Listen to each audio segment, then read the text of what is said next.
Good day and welcome to our daily news roundup on Atlantic TV. I am Michael Obadia. Here are our top stories. Tinubu reforms attract Qatari $300 billion United States dollar foreign direct inflow pledge. The federal government warns ASU, no work, no pay. PDP to APC, we will not bow. 2027 is a battle for Nigerian democracy. And still in the news, Akalaja to Dangote, you do not stop workers from joining the Pegasus without changing labor law. And on the foreign scene, Hamas hands over 7 Israeli hostages to Red Cross as Trump heads to Gaza peace summit. And on sport, Super Eagles arrive safely in Rio after mid-air scare over Angola. Now to the news in full. A major economic boost for Nigeria as President Bola Ahmed Tinubu's ongoing reforms gain international recognition. Qatar has reportedly committed a whopping $300 billion in foreign direct investment to Nigeria. A move analyst says signals renewed investment confidence in Africa's largest economy. Meanwhile, President Tinubu is said to have departed Abuja on Sunday for Rome, Italy, to attend the Akuba process heads of state and government meeting, which will focus on tackling the growing insecurity crisis in West Africa. Discussions at the summit will center on intelligence sharing, joint military operation, and strategies to curb online radicalism. President Tinubu is also expected to hold bilateral talks with world leaders to enhance regional coordination and security. Accompanying him on the trip are Minister for State for Foreign Affairs, Bianca Ojukwu, Minister of Defense, Badaru Abubakar, and the National Security Advisor, Nuru Ribadu, and the NIA Director General, Mohammed, among other top officials. From economic revival to global security diplomacy, President Tinubu administration appears set on attracting investment and also reinforcing Nigeria's strategic role on the international stage. According to a statement from the presidential spokesman, Bayo Nanuga, and high-level security summit, which begins on Tuesday, will gather African leaders, military chiefs, and global counterterrorism experts. The Akuba process, launched by Jordan King Abdullahi II in 2015 and co-chaired by Italian government, aimed to strengthen cooperation among cooperation against terrorism, especially the growing link between the Sahel-based groups and piracy in the Gulf of Guinea. The federal government has threatened to enforce the no work, no pay policy against members of the academic staff union of universities, following the union's declaration of a nationwide warning strike scheduled today, being Monday, October the 13th. And a statement issued by the Minister of Education spokesman, Folashade Borowo, the government accused ASU of being uncooperative despite continuous dialogue efforts to avert industrial action. The minister emphasized that under President Bola Ahmed Tinubu's renewed hope agenda, the welfare of university staff remains a top priority, but insisted that the no work, no pay policy would be applied if academic activities are disrupted. ASU, however, insists the strike is necessary, citing unresolved issues, including the renegotiation of the 2009 federal government ASU agreement, withheld salaries, revitalization funding, and the unpaid promotion arrears. The union says it will not back down until government fulfills its promises. As the standoff continues, university students across the country brace for another round of academic disruption, raising concerns over yet another setback in Nigerians' higher education calendar. The government also appealed to all academic unions to embrace dialogue rather than confrontation, assuring parents and students of its commitment to maintaining stability in the nation's tertiary education sector. Nigeria's debt burden has climbed to a record level, sparking renewed fears over the nation's fiscal sustainability. That's according to the latest debt burden index report released by the Nigeria Economic Summit Group during its annual conference in Abuja. The report revealed that between 2020 and 2023, Nigerian debt index peaked at 83.6%, the highest on record, reflecting massive pandemic-era borrowing, shrinking revenues, and rising debt service costs that surpassed total government earnings. I described the country's debt system as structurally fragile and fiscal draining, warning that the strain has left little room for development spending. The NESG report noted that Nigerian fiscal challenges are not simply about debt side, but about poor revenue mobilization and weak transparency. It recommended that future borrowing be tied strictly to productive projects with measurable returns, adding that Nigeria must replicate its entire fiscal architecture for growth, equity, and sustainability. Although the index showed slight improvement in 2024, easing to 70.9%, analysts caution the fiscal stress remains severe. The group urged urgent reforms in borrowing, particularly or practice stronger fiscal institutions and complete overhaul of Nigerian revenue system to restore stability. The report concludes that while Nigeria's debt to GDP ratio may appear moderate by global standards, the underlying reality is one of tightening fiscal space, a warning that policymakers may find hard to ignore. Away from that, the People's Democratic Party says it will not surrender to the ruling All Progressives Congress despite a fresh wave of defection by some of its key members ahead of the 2027 general election. The opposition party insists that the coming polls will not just be a contest for power, but a battle for the soul of Nigerian democracy. Now, inside the PDP, emotions are high, frustration mixed with renewed determination as the party legacy house in Abuja. Committees preparing for the national convention are meeting daily with attendance and morale reportedly on the rise.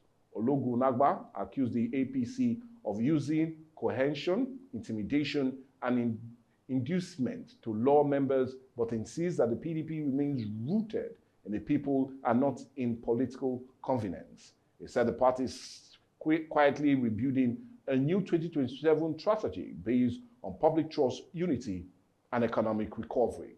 Now, speculations that Enugu State Governor Peter Mba and Bayelsa State Governor Duyo Diri may soon cross over to the APC has stirred unease within the PDP.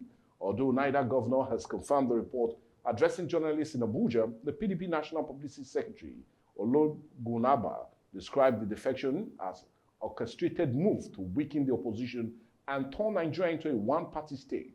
He maintained that the PDP has faced greater trials in the past and also emerged stronger. With rumors of more defection looming, the PDP said it's not backing down, vowing to fight on as the countdown to the 2027 begins in earnest. Still talking politics, the immediate past chairman of the Independent National Electoral Commission, INEC Professor Mahmood Yakubu, says technology has improved the conduct of elections in Nigeria, but cannot eliminate the flaws that continue to undermine their credibility. Yakubu made this known in a new INEC publication titled Election Management in Nigeria 2015 to 2025, which chronicles the Commission's operations, achievements, and challenges during the decade-long leadership. In the 200-page book, Professor Yakubu described the last decade as one of the most significant in Nigeria's electoral history, highlighting the introduction of key innovations such as the bimodal voter accreditation system, the INEC voter enrollment device, and the INEC result viewing portal. He noted that these tools advance transparency and inclusiveness, with target efforts for women, youth, persons with disability, and internally displaced persons. But despite the progress, the former INEC boss admitted persistent challenges, including electoral violence, multiple court litigations, conflicting judicial orders, vote trading, and logistic failures that have repeatedly disrupted elections since 2011. Yakubu also pointed out that while technology has enhanced credibility, it is not a magic solution.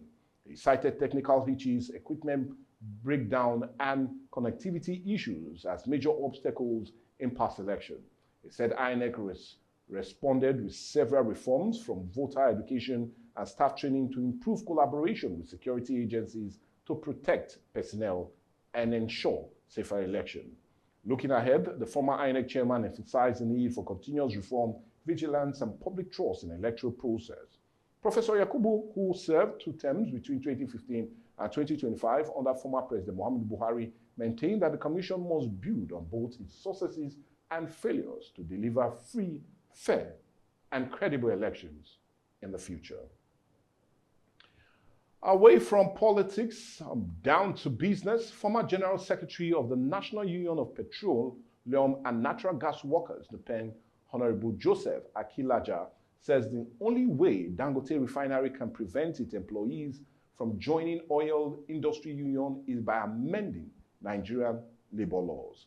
He made this known in an exclusive interview, warning that the 1978 labor decrees and the constitution already classify workers in the oil sector under specific union.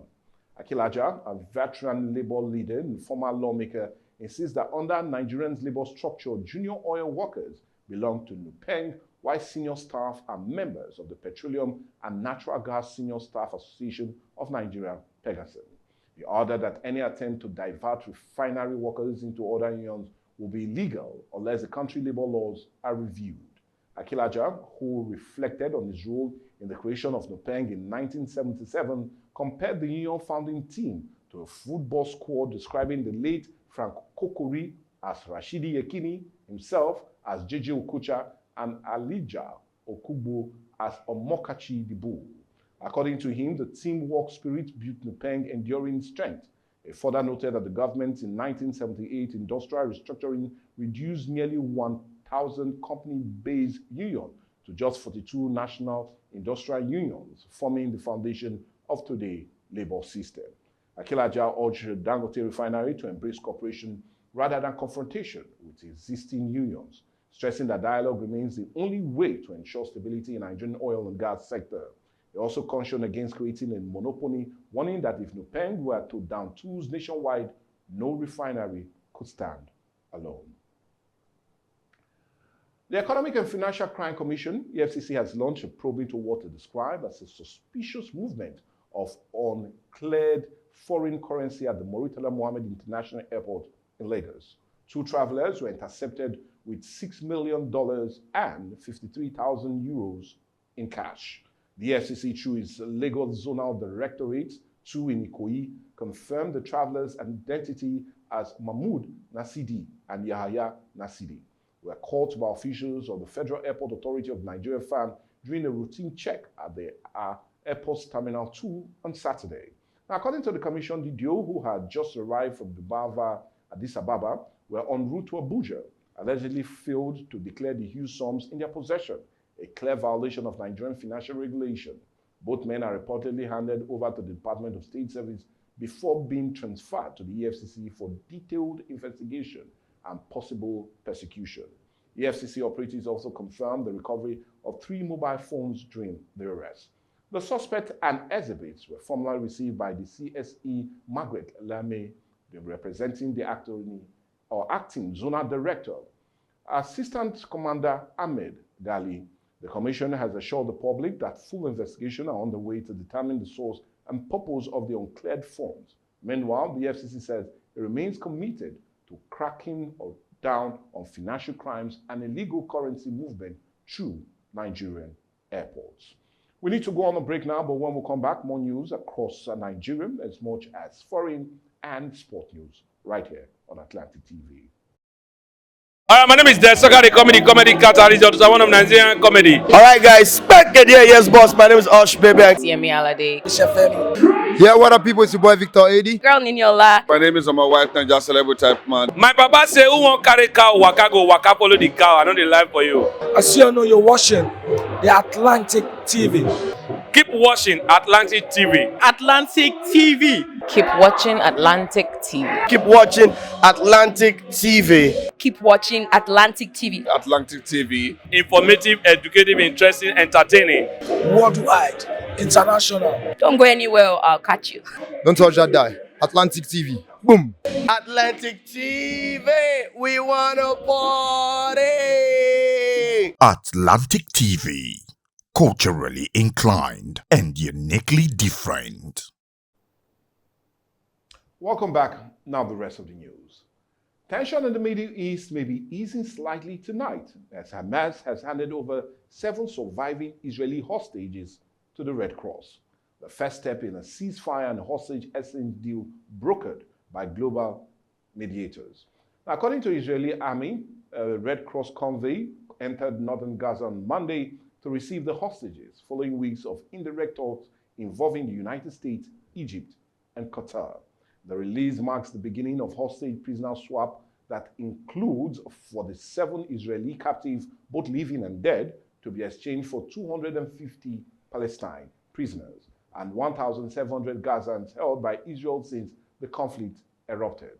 Hamas armed wing confirmed preparations for handover, publishing a list of names ahead of the transfer.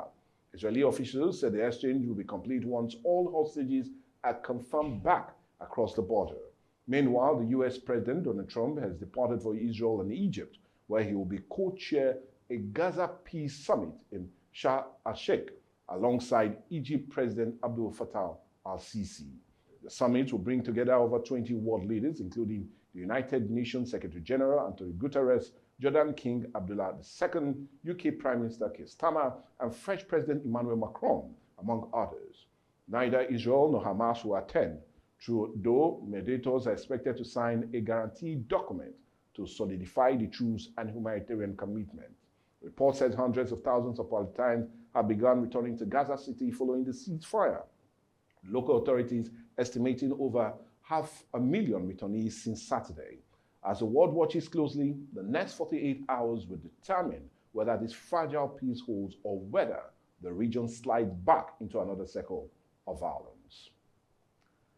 The United Kingdom's struggling steel industry is bracing for what experts call a worst crisis in decades, following the European Union's decision to slash import quota by nearly half and double tariff on excess steel import from 25% to 50%. The European Commission announced the new trade measures as part of sweeping protection plan aimed at shielding EU jobs and accelerating bloc decarbonization efforts. The decision effectively replaces the existing steel safeguard framework, which was due to expire in June 2026. But in Britain, the reaction has been swift and sharp.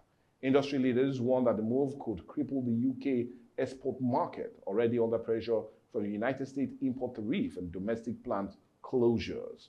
Now, according to RSM UK industrial senior analyst Emmy Swaz, the new EU restriction poses a significant threat to Britain's steel exports. She notes that the EU accounts for nearly 80% of UK steel export, making the bloc the nation's single largest and most critical trading partner for the sector. With energy costs soaring and global competition intensifying, analysts said the timing of this policy could not be worse for Britain's manufacturing backbone. As industry leaders call for urgent intervention with Westminster, the EU insists the measures are essential to protect jobs and foster green transition. For now, steel towns across the UK are once again on edge, watching closely to see if the government can forge a lifeline out of the worsening trade storm.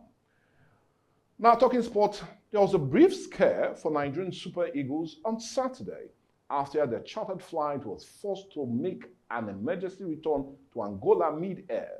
The team has, however, arrived safely in Uyo, Akwa Ibom State, early Sunday morning. The delegation flying from Potokwane, South Africa to Uyo for their 2026 FIFA World Cup qualifier had stopped to refuel in Laonda when the aircraft reportedly suffered a cracked windscreen shortly after takeoff. According to report, the pilot maintained calm during the incident and safely guided the aircraft back to Luanda, where all players and officials de-embarked without injuries.